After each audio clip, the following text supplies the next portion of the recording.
بات کا بندوبست کیا کہ کچھ بھی ہو جائے عمران خان کو باہر نہیں آنا چاہیے. اب ان کے بعد احتجاج کے علاوہ رستہ کوئی نہیں ہے. تو طلال چودھری کہہ رہے ہیں کہ جی نفرت اور انتشار کی وجہ سے 9 مئی ہوا اور اسی وجہ سے مال روڈ کا واقعہ پیش آیا. یہ نتیجے پہ بھی پہنچ گئے ہیں. یعنی ابھی ایک معاملہ ایک ہوا ہے, اس کی بھی تحقیقات جاری ہیں, لیکن یہ نتیجے پر پہنچ گئے ہیں. حکومت نے یہ نتیجہ اخذ کر دیا اور اپنے ٹاؤٹس کے ذریعے سے یہ بیانیہ پھیلانا بھی شروع کر دیا کہ پاکستان تحریک انصاف ایک انتشاری جماعت ہے اور جناب انہوں نے بندے اکٹھے کیے ہوئے ہیں اور ان کا بندہ مسلح ہو کر جی ایچ کیو پہ حملہ کرنے اور قبضہ کرنے کے لیے آ بھی گیا تھا. اب وہ کوئی ذہنی مریض ہی ہوگا جو ایک 30 بور کا پستول لے کے اور ساتھ میں ایک پاکستان تحریک انصاف کا جھنڈا لے کے اور جو ضروری ثبوت ہیں جس سے ثابت ہو سکے کہ یہ بندہ پاکستان تحریک انصاف کا, یہ ساری چیزیں لے کر وہ جی ایچ کیو پہ جا کے حملہ کر دے گا. یہ تو ممکن نہیں لگتا. لیکن اب اس میں کچھ چیزیں اور سامنے آ رہی ہیں. پاکستان تحریک انصاف نے, میں نے پچھلے ویلاگ میں آپ کو بتایا کہ کون کون سے جھول رہ گئے. یعنی پوری کہانی میں بہت سارے جھول ہیں. یہ تو تفتیش ہے. میں کرائم رپورٹنگ کرتا رہا ہوں, میں نے بہت زیادہ نہیں کی, لیکن جو سینئر کرائم رپورٹر ہیں وہ تو سر پکڑ کے بیٹھے ہوں گے کہ ان سے ایک کرائم ہینڈلنگ نہیں ہو رہی. ایک انہوں نے کیس بنانا تھا پاکستان تحریک انصاف پہ, ٹھیک سے نہیں بن رہا. مجھے لگتا ہے کہ جو پولیس اور لا انفورسمنٹ ہے نا, وہ اندر سے پاکستان تحریک انصاف کے ساتھ ملے ہوئے ہیں. جب بھی پاکستان کی ملٹری اسٹیبلشمنٹ کچھ بھی برا کرنے لگتی ہے پاکستان تحریک انصاف کے ساتھ, تو وہ اس بدنیتی کے ساتھ کرتے ہیں جو نیچے کے افسران ہیں کہ اس میں اتنے سارے جھول چھوڑ دیتے ہیں کہ پھر بعد میں سر پکڑ کے سارے بیٹھے رہتے ہیں. مجھے تو ایسے ہی لگتا ہے. اب یہ ایک پریس کانفرنس کی ہے مختلف ایشوز کے اوپر شیخ وقاص اکرم نے, جو سیکرٹری جنرل ہے پاکستان تحریک انصاف کے. جی ایچ کیو کے قریب جو حملہ ہوا اس پہ انہوں نے بڑا کیٹیگوریکل اپنا پوائنٹ آف ویو پیش کیا. جی ایچ کیو کے قریب سیکیورٹی فورسز کی گاڑی پر حملہ کرنے والا پی ٹی آئی کا ورکر تھا. وہاں کیا ہوا حقائق سامنے نہیں آئے. ہم نے اس واقعے کی مذمت کی ہے. پاکستان تحریک انصاف دہشت گردی اور دہشت گردوں کی مذمت کرتی ہے. ہم ہر طرح کی دہشت گردی کو مسترد کرتے ہیں اور سی سی ٹی وی فوٹیج کی ڈیمانڈ کرتے ہیں کہ جناب سی سی ٹی وی فوٹیج سامنے لے کر آئیں. اب اصل معاملہ تو سی سی ٹی وی فوٹیج میں ہے نا, کہ بھئی یہ بندہ کیسے آیا, حملہ کرنے کے لیے کیسی تیاری کر رہا تھا, جھنڈا اس نے کہاں پہ چھپایا ہوا تھا, ڈنڈا اس نے کہاں پہ لگایا ہوا تھا, کس طریقے سے یہ بندہ جو ہے پیچھا کر رہا تھا. اگر جی ایچ کیو کے اندر داخل ہو رہا تھا تو جی ایچ کیو کی طرف جا رہا تھا, کسی اور طرف جا رہا تھا, حملہ کرنے سے پہلے اس نے تیاری کیسے کی. یہ ساری سی سی ٹی وی فوٹیج آپ کو نظر آ سکتی ہے اور آپ دیکھ سکتے ہیں. لیکن سی سی ٹی وی فوٹیج غائب کر دی گئی. اس پہ طلال چودھری جو اسٹیٹ منسٹر ہے داخلہ کا, طلال چودھری نے اسٹیٹمنٹ دیا اور یہ کہا کہ سی سی ٹی وی فوٹیج دینے سے تفتیش متاثر ہو جائے گی, اس لیے سی سی ٹی وی فوٹیج نہیں دے سکتے. سوال میرا یہ ہے کہ پاکستان میں وہ کون سا ہائی پروفائل کیس ہے جس کی سی سی ٹی وی فوٹیج آج تک منظر عام پہ نہ آئی ہو. پاکستان میں بڑے بڑے خودکش دھماکے ہوتے رہے, ان کی سی سی ٹی وی فوٹیج آ گئی. پاکستان میں بڑے بڑے حملے ہوئے, ان کی سی سی ٹی وی فوٹیج آ گئی. ہائی پروفائل مرڈرز ہوئے, جہاں جہاں پہ موجود تھی وہاں سے سی سی ٹی وی فوٹیج آ گئی. پاکستان میں جرائم کو پکڑنے میں سی سی ٹی وی نے بہت مدد کی. اور اب تو جو بندہ آیا تھا حملہ کرنے کے لیے اسے قتل بھی کر دیا گیا.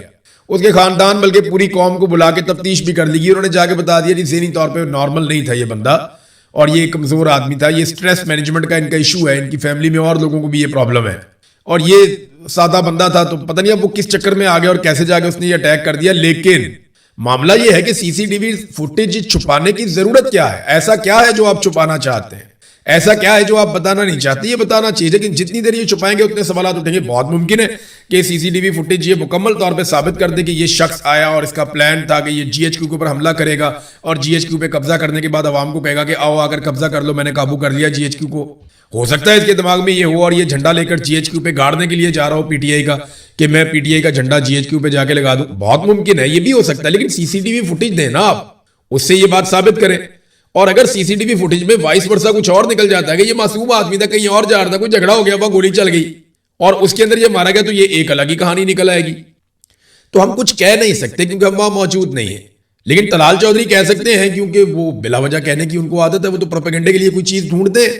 معاملہ یہ ہے کہ حکومت پروپیگنڈا کرنے کی بجائے اس کی سی سی ٹی وی فوٹیج جو ہے وہ منظر عام پر لے کر آئے, جیسے باقی تمام ہائی پروفائل کیسز کی سی سی ٹی وی فوٹیج منظر عام پہ لائی جاتی ہے. اب ناظرین بہت سارے ٹاؤٹس ہیں, درباری صحافی ہیں, وہ لوگ یہ بیانیہ بنا رہے ہیں.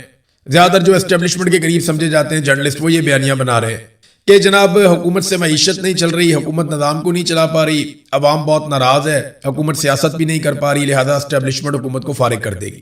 سہیل بڑائچ بھی ان لوگوں میں سے ایک ہے, اور بھی کچھ لوگ ہیں وہ اس طرح کی باتیں کرتے رہتے ہیں. لیکن میرا ایک سادہ سا سوال ہے کہ حکومت تو حکومت چلا ہی نہیں رہی. اس وقت نہ نون لیگ حکومت چلا رہی ہے, نہ پیپلز پارٹی چلا رہی ہے. حکومت تو فیلڈ مارشل عاصم منیر چلا رہے ہیں. وزیر خزانہ بھی ان کا ہے, وزیر داخلہ بھی ان کا ہے, اور باقی وزیر سارے ان کے گھر پہ پانی بھرتے ہیں.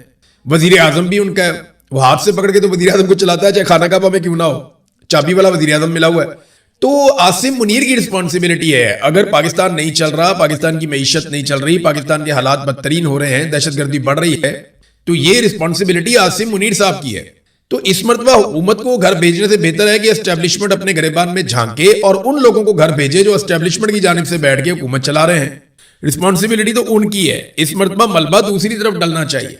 हर मर्तबा सियासतदानों पे मलबा डाल के निकल जाते हैं। नवाज शरीफ इतना नालायक नहीं है जितना आप उसको बना रहे हैं। बेशक नवाज शरीफ ने बहुत करप्शन की है, बेशक नवाज शरीफ ने एस्टेब्लिशमेंट के जूते पॉलिश करके बार बार इक्तदार लिया, बेशक नवाज शरीफ ने अभी अपनी बेटी को वजीर आला और अपने भाई को वजीर आजम बनाने के लिए बहुत ज्यादा कंप्रोमाइजेस किए। बेशक नवाज शरीफ कितना भी नालायक हो, लेकिन इतना नालायक नहीं है ये जो अभी कर दिया पाकिस्तान के साथ। ये फील्ड मार्शल आसिम मुनीर और उनकी टीम का कारनामा है। हालात आप चेक कीजिए ना, मैं आपको एक चीज दिखाता हूं, बल्कि आपको सुनाता हूं। ये पाकिस्तान का वजीर दाखिला और वजीर खारजा ये दोनों है।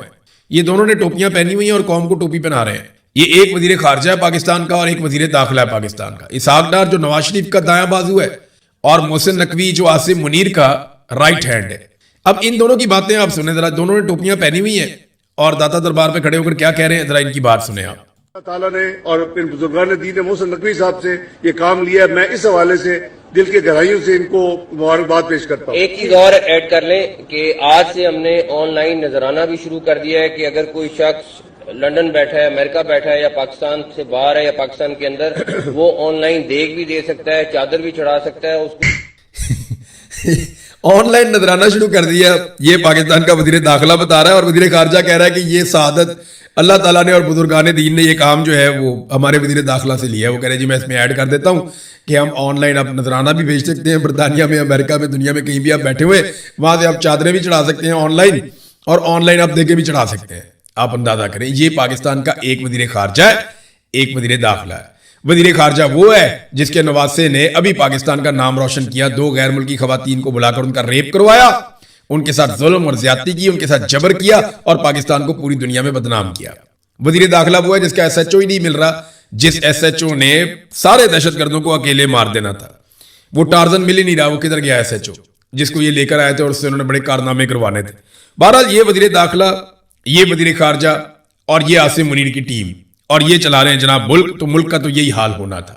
अब आ जाए नाजरीन एक और खबर की तरफ। ये खबर ना इंपॉर्टेंट है, छोटी सी चीज है लेकिन है बड़ी इंपॉर्टेंट। अकबर एस बाबर, जिसका ये दावा है कि वो एक अहम तरीन आदमी है पाकिस्तान तहरीक इंसाफ का, और बानी जो अरकान है पाकिस्तान तहरीक इंसाफ के जिन्होंने इसको बनाया था शुरू में, ये उनमें से एक है, इसका ये दावा है।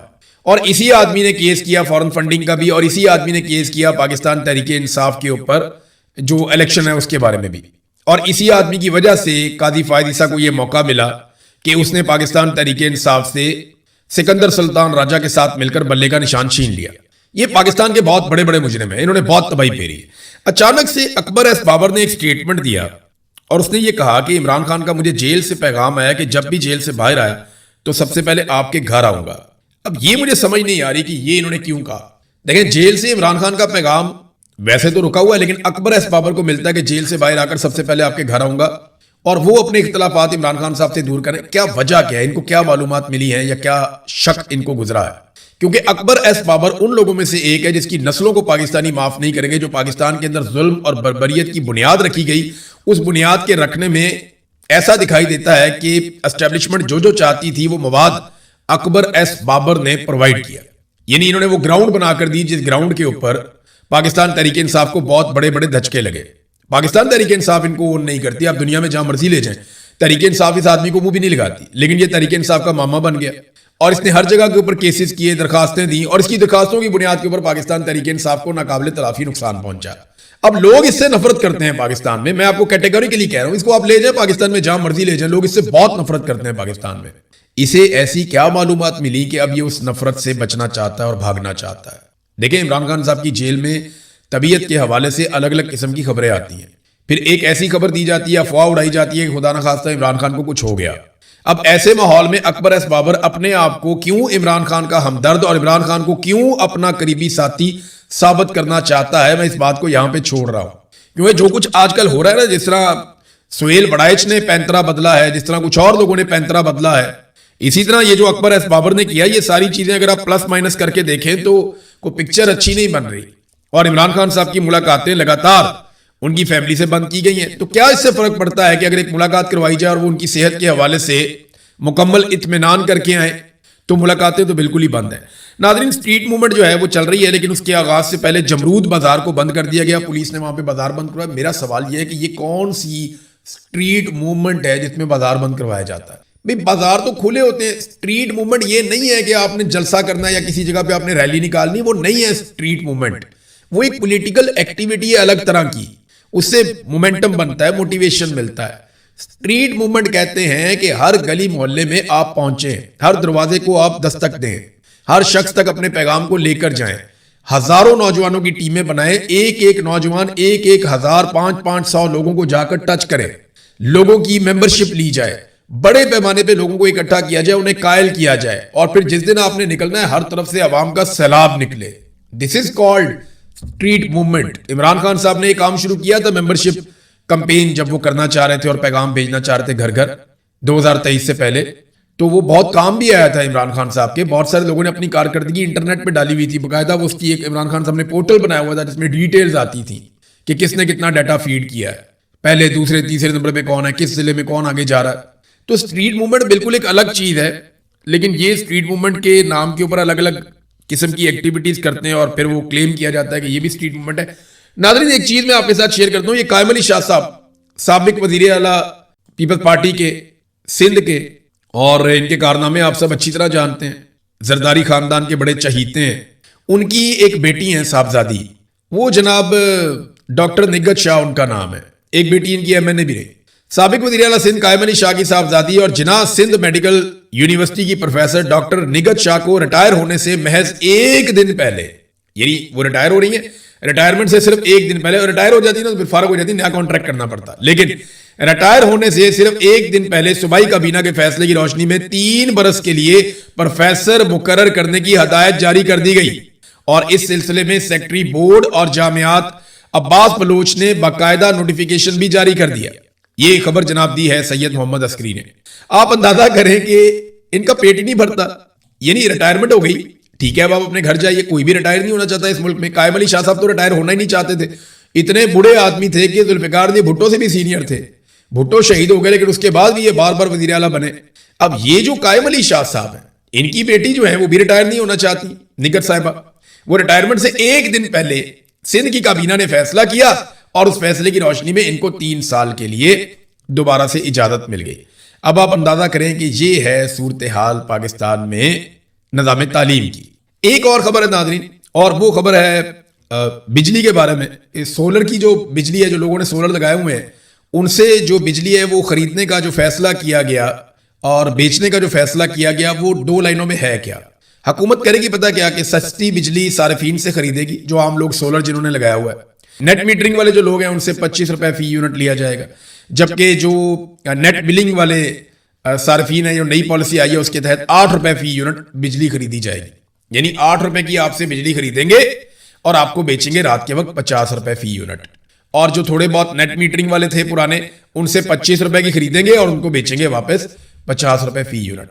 ये हुकूमत कोई भी पॉलिसी मसाइल को हल करने के लिए नहीं बनाती, ये हर पॉलिसी जेबें भरने के लिए बनाती है। अवाम की जेबों से पैसा कैसे निकालना है, अवाम को लूटना कैसे, हर पॉलिसी शायद इसलिए बनाती है। आप 25 रुपए की बिजली खरीदेंगे, 50 रुपए की वापस बेचेंगे। चलिए, ये तो कुछ जस्टिफाई हो रहा है कि आप अपनी ट्रांसमिशन का, बाकी चीजों का, अपना इदारा जाती खर्चा आप ले रहे हैं। वो 8 रुपए का यूनिट खरीद के आप 50 रुपए का बेचेंगे, ये तो बड़ी सख्त ज्यादती है। ये तो एक तरह का जुल्म है कि आप 6-7 गुना महंगा जो है वो बिजली का यूनिट वापस बेचेंगे और 8 रुपए का आप लेंगे। जब लेंगे तो इसके ऊपर टैक्स भी लगाएंगे, आपको पता है, उस पर भी ये पैसा बनाएंगे। तो पाकिस्तान में आम आदमी का पूछने वाला कोई नहीं है। अच्छा, मरियम नवाज का जो सबसे ज्यादा बड़ा प्रोजेक्ट था, जिसको बड़ा क्लेम किया जाता था कि जनाब ये प्रोजेक्ट है और इसमें बड़ा काम हुआ है और शानदार काम हुआ है, वो सुथरा पंजाब वाला प्रोजेक्ट था जिसपे इन्होंने अरबों रुपए लगा दिए। अब ये अरबों रुपए का जो शो है ना, ये फ्लॉप हो गया और इसके ऊपर कवरेज कौन कर रहा है? समा टीवी। समा टीवी किसका? अलीम खान का। अलीम खान कौन है? आईपीपी, जो पॉलिटिकल पार्टी मिलिट्री एस्टेब्लिशमेंट ने बनाई थी, वो जिसे गिलगित बल्तिस्तान में भी एक भी सीट नहीं मिली और जिसे आजाद कश्मीर के इलेक्शन में भी एक भी सीट नहीं मिली। हाँ, गिलगित बल्तिस्तान में इन्होंने 4 घोड़े खरीद लिए थे जिसकी बुनियाद पर ये हुकूमत में शामिल हो गए, लेकिन आजाद कश्मीर में इन्हें कुछ भी नहीं मिला। तो बातें इन्होंने बड़ी की थी, हम अकेले हुकूमत बना लेंगे, ये करेंगे, वो करेंगे। अभी ये जो यहां पे इलेक्शन जीते, पहले 2024 वाला इलेक्शन, इसमें 4-5 सीटें जो 2-4 इन्होंने जीती हैं, वो सारी की सारी धांधली से, 2 नंबरी से, फ्रॉड से जीती हैं।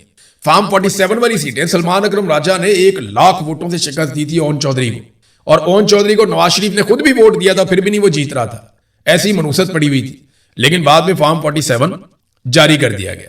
تو ناظرین, یہ 5 رپورٹر ہیں, ان کو اکٹھا کر کے سما ٹی وی مریم نواز کے ستھرا پنجاب کو ستھرے طریقے سے دھو رہا ہے. سما ٹی وی علیم خان کا, لیکن علیم خان کی کیسے ضرورت ہو گئی کہ مریم نواز کو دھوئے, حالانکہ علیم خان کی اپنی سوسائٹی انلیگل ہے, وہاں پہ بہت سارے کام غیر قانونی ہیں. عمران خان صاحب کے دور میں ان کو سختیوں کا سامنا بھی کرنا پڑا, حالانکہ وہ حکومت میں تھے. اور آپ کو پتا ہے نا کہ پورا کا پورا ایک ایریا ان کا